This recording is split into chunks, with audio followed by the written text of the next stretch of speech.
Siempre me han gustado las aventuras.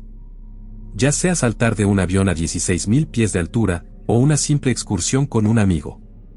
Lo aprecio todo por la emoción que proporciona y los recuerdos que crea. Por eso, cuando Martín, un viejo amigo, me hizo una propuesta única, me aseguré de escucharle. Martín es antropólogo. Durante la mayor parte de los últimos 25 años, sus exploraciones se han centrado principalmente en las cuevas submarinas. Profundas redes inundadas de pasadizos subterráneos en algunos de los lugares más remotos del planeta. Me preguntó si le acompañaría en su próxima aventura en lugar de su ayudante, que no podría hacer el viaje. Yo era escéptico, pues tenía poca experiencia en submarinismo y ninguna en cuevas. Me interesaba el reto, pero también me ponía un poco nervioso la idea de sumergirme decenas de metros, en túneles del tamaño de una alcantarilla. Martín me aseguró que no sería así. Me dijo que la inmersión era una caverna abierta, y que no estaba previsto hacer ninguna locura. Acepté tras deliberar un poco, y completé el curso de 6 meses orientado a la seguridad en el buceo en cuevas. Poco después me encontré en un avión con destino a las Bahamas. Me reuní con el equipo en la isla de Andros, y salimos juntos. Llegamos al estacionamiento más cercano y descargamos el equipo. Después de arrastrar unos 30 kilos de equipo durante una hora por los húmedos senderos, por fin llegamos a nuestro oasis. A primera vista, no era más que un agujero en el suelo lleno de agua. Nunca habría imaginado que el pequeño estanque se precipitaba a más de 60 metros de profundidad. El nivel del agua estaba a unos 5 metros por debajo del borde de la cueva, y estaba ornamentado de una manera que recordaba a la taza de un sanitario. Un saliente circular oblongo hecho de piedra caliza, conducía a una caída de 5 metros en el agua de abajo. La única forma de entrar era saltando. Nos preparamos, celebramos una reunión de última hora y nos lanzamos. Fuimos 6 los que entramos en la poza. Además de Martín y yo, estaba Javier, su mano derecha y amigo íntimo. Tank, un lugareño experto en la zona. Y el equipo de cámara formado por Rory y su mujer Dana. La poza alfa en la que entramos, tiene más de 60 metros de profundidad, pero desde la superficie bien podría ser interminable. Nuestras linternas frontales primarias solo iluminaban partes del abismo. De las paredes y el techo sobresalían estalagmitas cristalizadas, como púas de una doncella de hierro. Los laterales de la cueva estaban salpicados de estrechos corredores y delgadas grietas en la pared. Había algunos ejemplares de plantas y algas, pero no muchos. Nos tomamos nuestro tiempo en el descenso, deteniéndonos y echando un vistazo a la zona. Rory y Dana rodaron lentamente por las paredes rocosas, dando largas y amplias pasadas para captar cada rincón. Javier nos marcó el camino con un cordel reforzado. A unos 5 metros por debajo de nosotros, apareció un denso dosel de neblina anaranjada. La coloración se debía a la presencia de sulfuro de hidrógeno. Las bacterias se alimentan de los animales que caen y se ahogan, y excretan la sustancia fétida. Es una sustancia venenosa que huele a huevos podridos. Produce hormigueo en los labios, y una exposición prolongada puede causar daños cerebrales. Al otro lado de la nube de sulfuro de hidrógeno estaba la zona libre de oxígeno. Este es uno de los principales atractivos para los antropólogos como Martín. El agua en el fondo en la mayoría de las regiones están completamente desprovistas de oxígeno. Esto significa que la descomposición natural no se produce porque las bacterias y otros microbios no pueden sobrevivir. El material biológico puede conservarse durante mucho más tiempo que en la superficie. Las cavernas son una especie de cápsula del tiempo y una mina de oro para los antropólogos.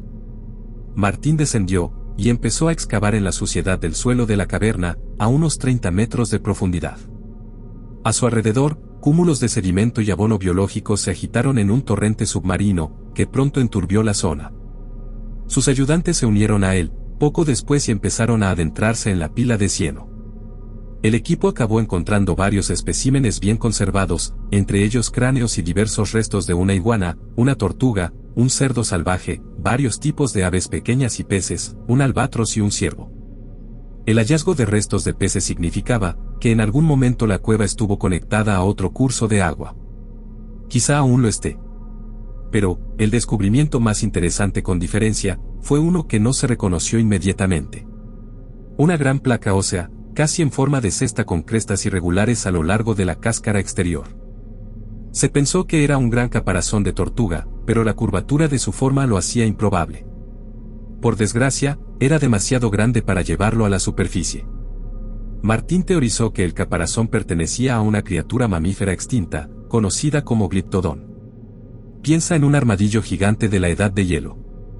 Si la sospecha de Martín era cierta, sería el primer vestigio de gliptodón descubierto en el Caribe. La bestia se extinguió hace unos 10.000 años, pero el hallazgo parecía volver a poner en duda ese análisis. Tal vez el gliptodón permaneció más tiempo del que se creía. Durante los días siguientes, realizamos varias inmersiones más, cada vez a mayor profundidad. También exploramos varios pasadizos laterales que salían de la poza Alfa. En un momento determinado, estábamos bajando por un túnel cuando llegamos a una bifurcación muy estrecha. El camino de la izquierda parecía ensancharse y ramificarse, mientras que el de la derecha parecía estrecharse aún más, y continuar hacia abajo. Para mi disgusto, Martín eligió el camino de la derecha. La abertura no debía tener más de medio metro de diámetro. Martín pasó seguido de otros 3, y luego me tocó a mí. Me acobardé. Tank nadó detrás de mí, y yo me limité a mover la cabeza haciéndole un gesto para que avanzara. Hizo una señal, y se aventuró a pasar mientras yo me quedaba atrás. Deambulé por la zona, sin hacer nada mientras esperaba a que regresara el grupo. En un momento dado, mi linterna frontal captó algo que brillaba en la pared de la cueva. Me acerqué para verlo mejor. Pronto descubrí que era un pequeño collar de cadena oxidada con un intrincado colgante. Lo tomé y lo admiré en la mano, pensando que tal vez otro miembro de la tripulación lo había perdido. No tenía marcas visibles y no conocía el estilo. Mientras miraba fijamente, enamorado de mi descubrimiento, algo se movió por el rabillo del ojo. Me volví para ver una sombra indistinta que se deslizaba fuera de mi vista, como una serpiente de obsidiana. Pero era imposible. Estábamos por debajo del umbral de oxígeno.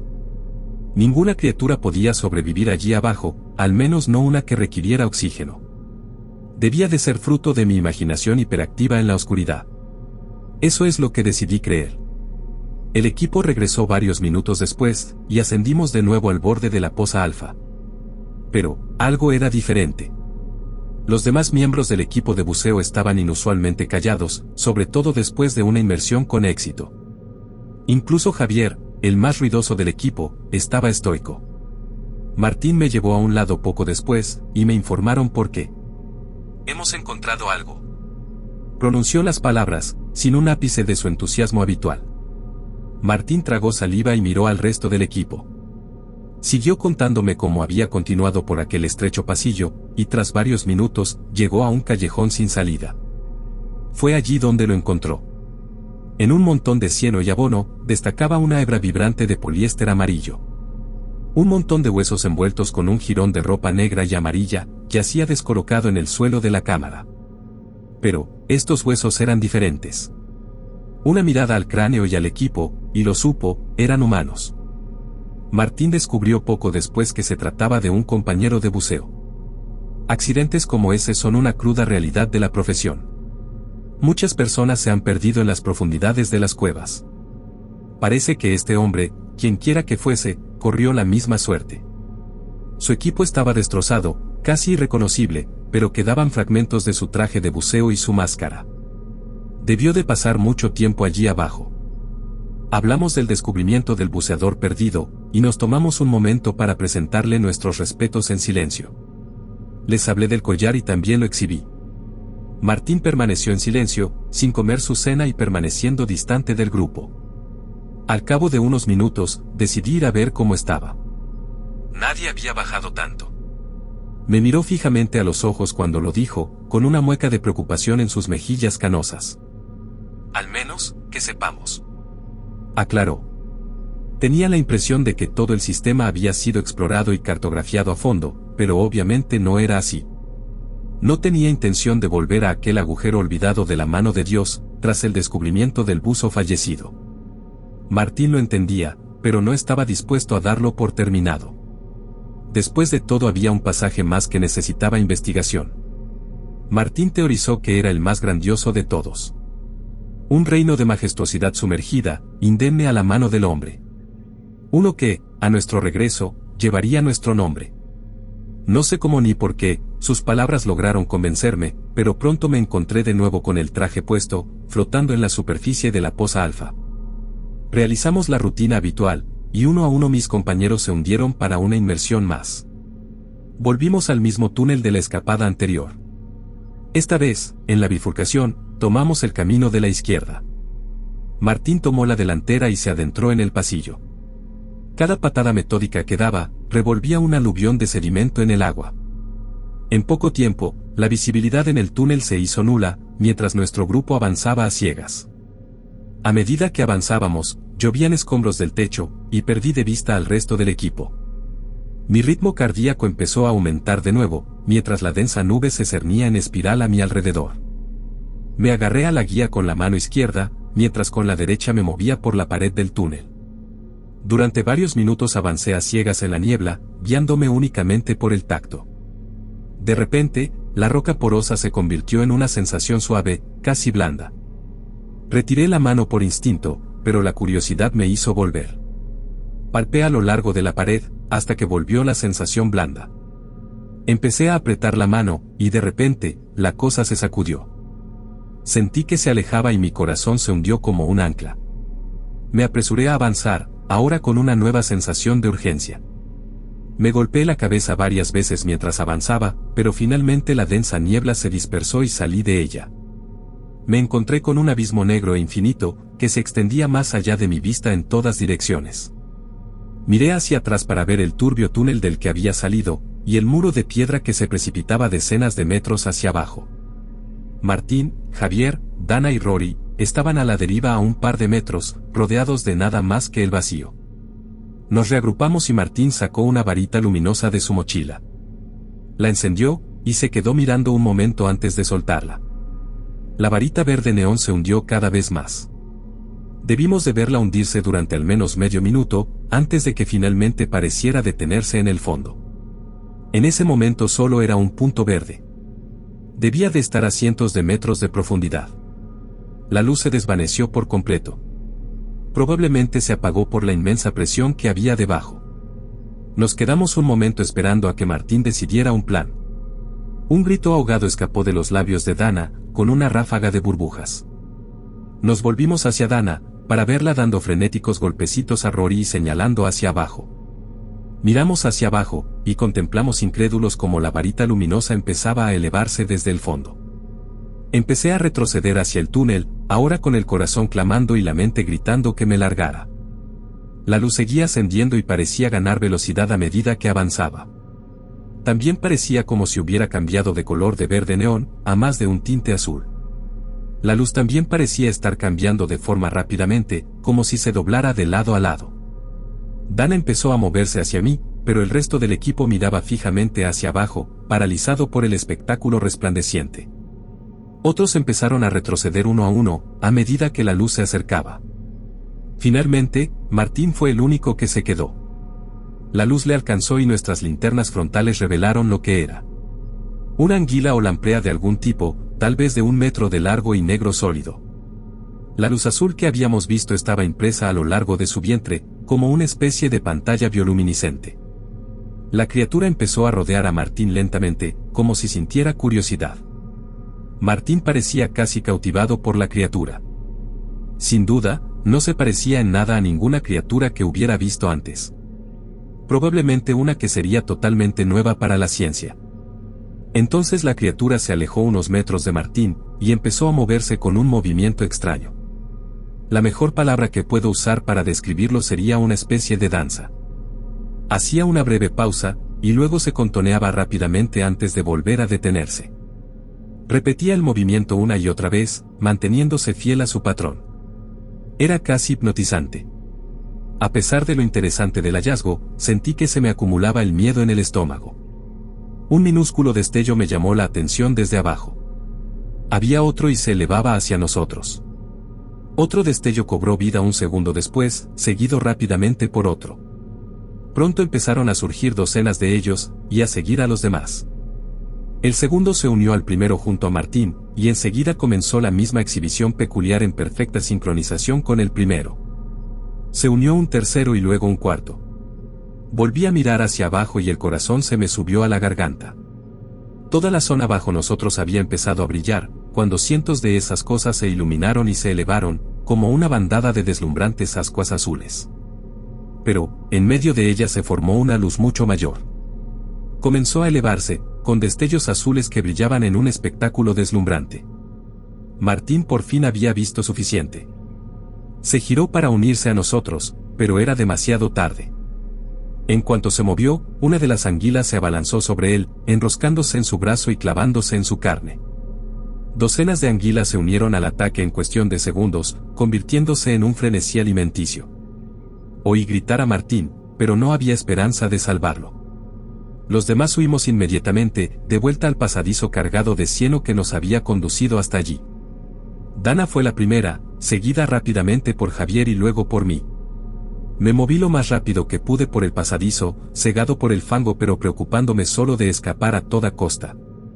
Detrás de mí, oí una conmoción torrencial mientras las voraces criaturas nos perseguían. Hubo un repentino estallido de energía detrás. Fue como un estampido sónico bajo el agua, seguido rápidamente por el repiqueteo del metal chocando repetidamente con la roca. El propio túnel pareció jadear en señal de protesta, cuando lo que solo puedo suponer que era un depósito de aire reventado, empezó a repiquetear salvajemente. Finalmente salí del túnel, y volví a entrar en el fondo de la poza alfa. Me abrí paso frenéticamente por las profundidades, en un intento desesperado por llegar a la superficie. Durante una fracción de segundo miré por encima del hombro, cuando un grito ahogado recorrió la cueva. Vi a Tank, frenético, mientras una masa de resbaladizas serpientes negras empezaba a desgarrarlo. Partes de su cara y de su cuerpo fueron despojadas de carne en cuestión de segundos, dejando solo restos esqueléticos a su paso. Cesó su lucha y la multitud lo envolvió. Lo siento mucho. Las palabras resonaron en mi mente, mientras me daba la vuelta y emprendía una loca carrera hacia arriba. Sentí que se acercaban a mi espalda, mientras el olor a huevos podridos llenaba mis fosas nasales. Varias bocas con navajas se agarraron a mi pierna mientras nadaba, rompiendo en la niebla roja del sulfuro de hidrógeno. Pensé que estaba acabado, cuando las bocas soltaron su agarre. Me giré al salir de la capa pútrida, y vi cientos de esas cosas viles y brillantes mirándome fijamente. Siguieron bailando, cientos de ellas al unísono. Una sombra mucho mayor surgió del grupo. Era enorme, al menos 10 veces mayor que sus congéneres. No se contoneaba como las demás. Se movía en silencio, con una boca de cientos de dientes afilados, y manchas rúnicas de color azul neón en la piel. Su boca sobresalía de la cabeza, mientras lo que solo puede describirse como un paraguas de dientes ganchudos brillaba a la escasa luz de la caverna. Podía sentir su hambre, pero también algo más. Su desplazamiento era metódico y los pequeños se abrían camino a su paso. Era casi como si se estuvieran comunicando. Mi salvación fue que él y sus secuaces se negaron a cruzar la barrera roja del sulfuro de hidrógeno. No la perdí de vista. La grande, la madre de las crías. Subí a la superficie y salí del inframundo para volver al mío. Dana, Javier y yo fuimos los únicos que regresamos de aquel espantoso lugar. El dolor me corroe a diario por los que perdimos, y ojalá nunca hubiéramos entrado en ese lugar abandonado de la mano de Dios. No es seguro. La cueva ha sido sellada y nadie puede volver a entrar. Los miembros que perdimos siguen ahí abajo. Para siempre sepultados en las turbias profundidades. Todavía no sé cómo, esas cosas fueron capaces de sobrevivir allí abajo. La única explicación que se me ocurre es sin duda la más inquietante. La cueva conecta con otra fuente de agua. He contado esta historia a varias personas, pero ninguna me toma en serio. Ya no me preocupa si la gente me creerá. Algunos días ni siquiera me creo a mí mismo. Solo espero, por el bien de todos, que la cueva no esté de hecho conectada a ningún otro curso de agua como yo creo. No puedo imaginar lo que pasaría si esas cosas salieran a la luz.